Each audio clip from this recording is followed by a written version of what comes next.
Сегодня даже официальные органы России признают, что до 70% смертей обеспечивает некачественная еда. Благодаря вот этому рынку мы снова возвращаемся вот к этой олигархической системе власти. Благодаря рынку, заточенному только на одно, на получение прибыли, люди не просто потеряли стыд и совесть, они потеряли разум. У нас сняты ГОСТы, у нас каждый производитель может делать, что он считает нужным, контролирующих организаций практически нет, а если есть, то все решается за взятки. А кого ты обманываешь? Посмотрите на наше молодое поколение. У нас дети имеют иммунный статус хуже стариков. Ну, пойдем по порядку. Первое – хлеб. Самый популярный русский продукт. Вообще можно есть в России хлеб? Во-первых, начнем сначала.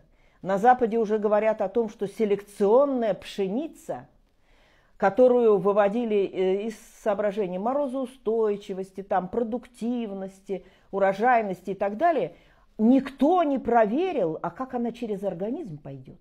А оказывается, в ней полно глютена. Сейчас на Западе модные антиглютеновые или безглютеновые диеты. Вот очень много народу в России знает слово глютен. Даже в самолете, если ты летишь с Запада, можно заказать безглютеновую еду. Что такое наш хлеб? Посмотрите, кто сейчас в чьих руках хлеб России.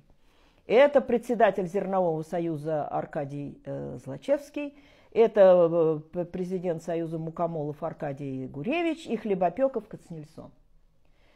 Что мы имеем на выходе? Какой хлеб? Многочисленные исследования честных экспертов показывают, что на внутренний рынок России идет не кондиционное зерно, кондиционное продается за деньги, почему все указанные выше люди достаточно богатые. Внутрь России идет зерно низкого сорта, и чтобы то, что из него произведено, походило на хлеб, в России поставлено несколько заводов, по-моему, их 4, которые производят химические добавки, которые делают вот эту дрянь, которую вот производят из плохой пшеницы, похожей на хлеб.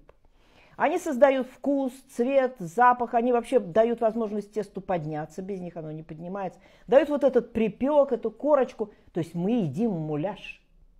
Мы едим муляж, который совершенно вреден для здоровья и ничего хорошего нам не даст. Я уже не говорю о том, что даже качественная пшеница на Западе сейчас не популярна. От хлеба отказываются многие. В русских магазинах, так сказать, экологических, появилась так называемая пшеница однозеренка. Вот эта однозеренка – это тот хлеб, который производили наши дедушки и бабушки. Он не селекционный, он природный. Ну и даже с ним надо обращаться аккуратно, потому что наши несчастные дети аллергики и глютен они плохо переваривают чаще всего. Первое – хлеб. Второе – посмотрим, у нас так хвастают, что мы там сделали столько агрокомплексов, где производят там, что у нас, кур, яйца, свиней, говядину и так далее. Давайте посмотрим, что это за комплексы, что за продукцию они дают. Под действием стимуляторов у нас курица дает несколько яиц в день. Сейчас все обсуждают, что 9 яиц в коробке. А что это за яйца? Да, они стали дороже, но по качеству-то мы вообще не смотрим на слово «качество», потому что нас зажали в такую нищету, что нам чего-нибудь только бросить бы в рот. А вот про качество могут уже думать богатые страны. Посмотрите, как ведет себя европеец, американец, канадец. Он прежде всего смотрит на этикетку, он долго ее читает, а русские смеются. А, мы едим все. Вот это жить вообще вредно. Тебе скажут в ответ на то, что надо думать о том, что ты ешь. Итак, стимуляторы в яйцах, стимуляторы в курятине. Петеленко дает там 100, по-моему, или даже больше превышение ПДК по гормонам роста. Что делается с детьми, которые едят вот это все? Целый букет болезней. Мы получаем больное поколение, мы по существу его лишаемся. Как у нас вообще относятся к детям? Кто-то понимает, что памперсами нельзя пользоваться, мальчик будет импотентом? Нет. Это выстрел, направленный в будущее.